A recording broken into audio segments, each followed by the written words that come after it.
back to Global Value. In today's video, we are going to be performing a fundamental stock analysis of Intuit Inc., ticker symbol INTU. At the time of recording this video, Intuit is trading for $468.99 per share. Year to date, they have had a tough 2022 so far. They are down 27%. Over the past year, their stock price is down 12.5%. Over 3 years, however, their stock price is up 18.5% compounded annually. Over 5 years, they're up 27% compounded annually. Over 10 years, that's 23% compounded annually.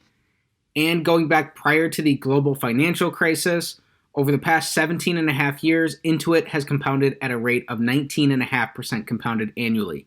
Keep in mind that this is not including dividends. Intuit has quite the range for its 52-week high and low. They hit their high of nearly $717 last year in November, and their low is all the way at $340. Recently, they've started to see a rebound from their low, but they are still trading nearer that low. Intuit is a very large business. They have a $132 billion market cap. For some background about the business, Intuit is a provider of small business accounting software through QuickBooks, personal tax solutions through TurboTax, and professional tax offerings through Lacerte. Founded in the mid-1980s, Intuit controls the majority of the U.S. market share for small business accounting and do-it-yourself tax filing software. Intuit sells products and services through various sales and distribution channels, websites and call centers, mobile app stores, and retail and other channels. The company was founded in 1983 and is headquartered in Mountain View, California. For today's fundamental stock analysis, we're going to be using the 8-pillar analysis popularized by Everything Money, taking a look at 8 key financial metrics of Intuit as a business to come to a holistic and beginning understanding of their business based on their financials. So let's get right into it. Starting off with pillar number 1, we want their average PE over the past 5 years to be below 22.5. Intuit is currently trading at a 53 PE. Over this time frame, they've only gotten down to a low of about 31.5 times earnings, and they've traded as high as 91.5 times earnings. Averaged out, they're trading at about 52 times earnings, so that is well above that metric we're looking for, and this is going to be a big X to start off here on pillar number 1. Pillar number 2, we're looking for an average 5-year return on capital that's above 9%. So Intuit has earned above average returns on capital in each of the past 5 years. However, these returns have steadily declined over this time frame.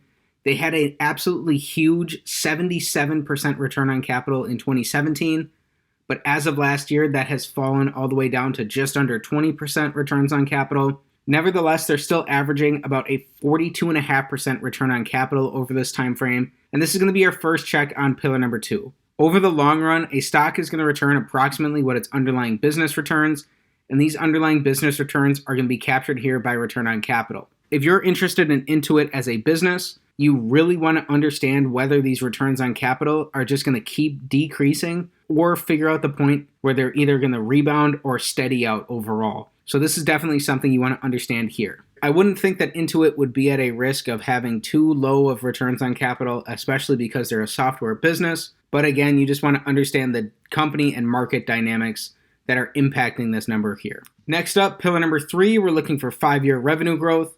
Intuit has almost doubled revenues over this time frame from $5.2 billion in 2017 up to $9.6 billion in 2021. So this is a large amount of revenue growth here. This is a solid check here on pillar number 3. Pillar number 4, we're looking for 5-year net income growth. Intuit has doubled their net incomes from $985 million in 2017 up to over $2 billion in 2021. This is another check here, and so far through 4 pillars, we've got 3 checks. Pillar number 5, we're looking for decreasing shares outstanding. In 2017, Intuit had 261 million shares outstanding, and that has increased to 273 million shares outstanding as of 2021. So this is going to be an X here.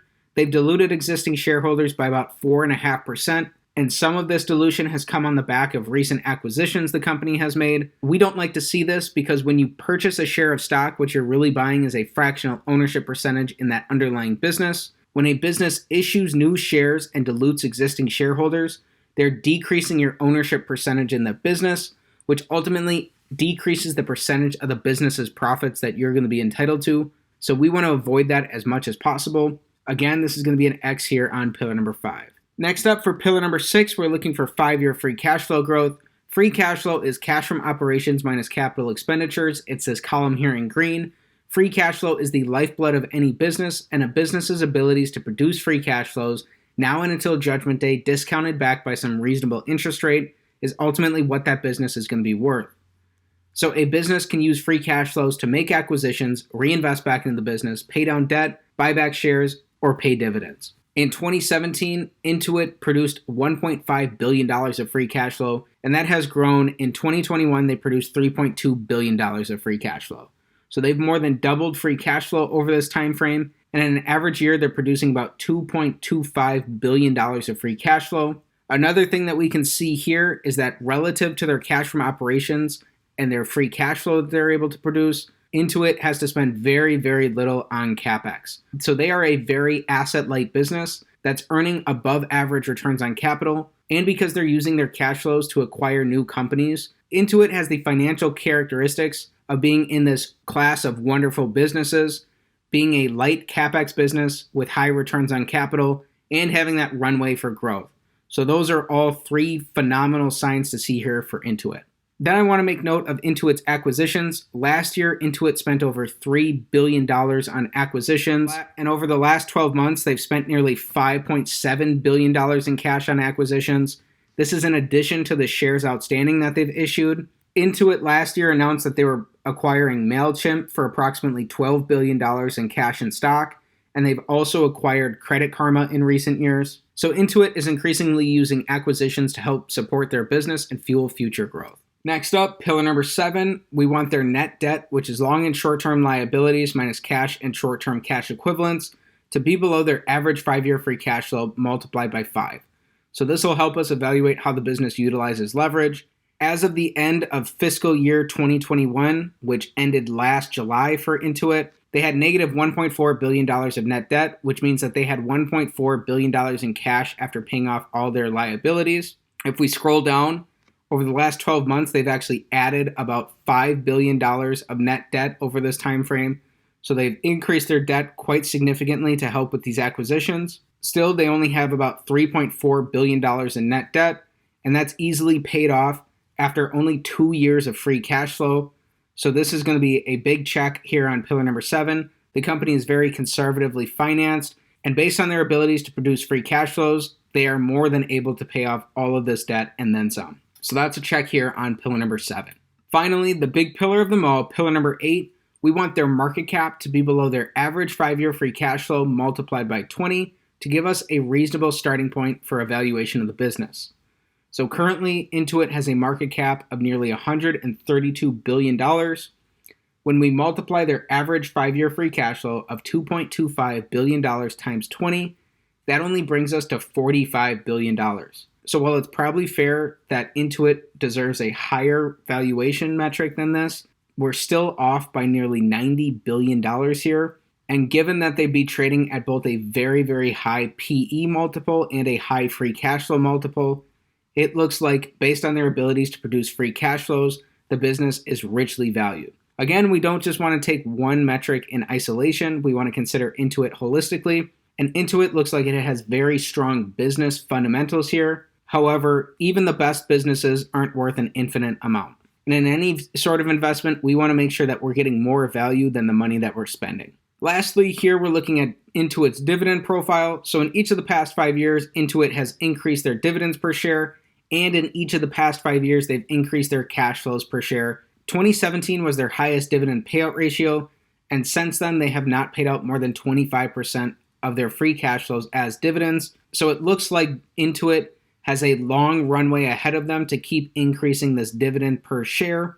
And so Intuit could potentially be a dividend growth company. This is just a snapshot of their past 5 years of historical performance. So this is no guarantee for the future, but their dividend is looking like it's in very good shape here. Then here we're looking at a discounted cash flow model to potentially provide a fair value for Intuit based on its historical numbers. So if we take their free cash flow per share in their most recent year and we apply that same growth rate that they've had over the past 10 years, over the next 10 years of 14.5%, with a terminal value of 3% growth over that next 10 years, Intuit looks like it has a fair value of approximately $507 here if you're satisfied with a 5% rate of return. If you purchased Intuit stock today and you're willing to assume that they do exactly what they did over the past 10 years into the future 10 years, so if that happens, you'll likely get a 5% return on your investment over the next 20 years. So that's below the historical return of the S&P 500, which would point to Intuit being pretty heavily valued today,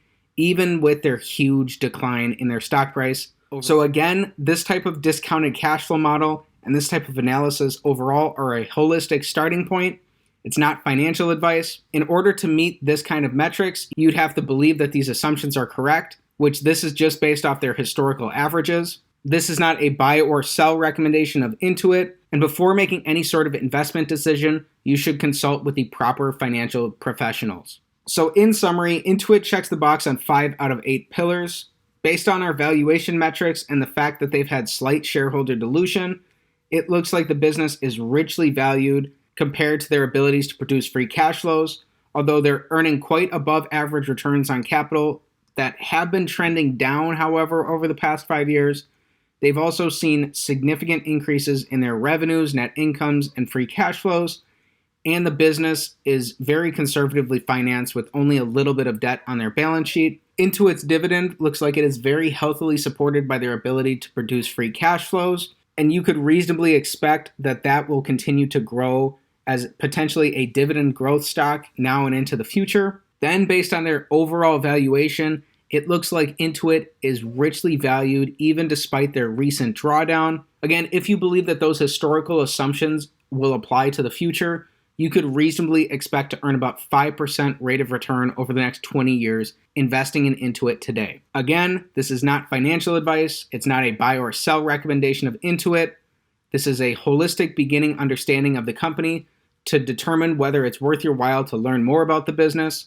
If you're interested in learning more about Intuit, I highly recommend checking out the company's filings, dive into their 10K, read through their earnings transcripts, and do whatever it takes to learn both the ins and outs of the business as if you would own 100% of the company. As value investors, we really want to understand the essence of the business before being comfortable investing into any business. So with that said, that's it for today's fundamental stock analysis of Intuit Inc., ticker symbol INTU. If you enjoyed today's video, please be sure to like the video, subscribe to the channel for more stock analysis videos, and comment down below what kind of business you want me to take a look at next time. Thanks for learning about Intuit with me today, and have a great day.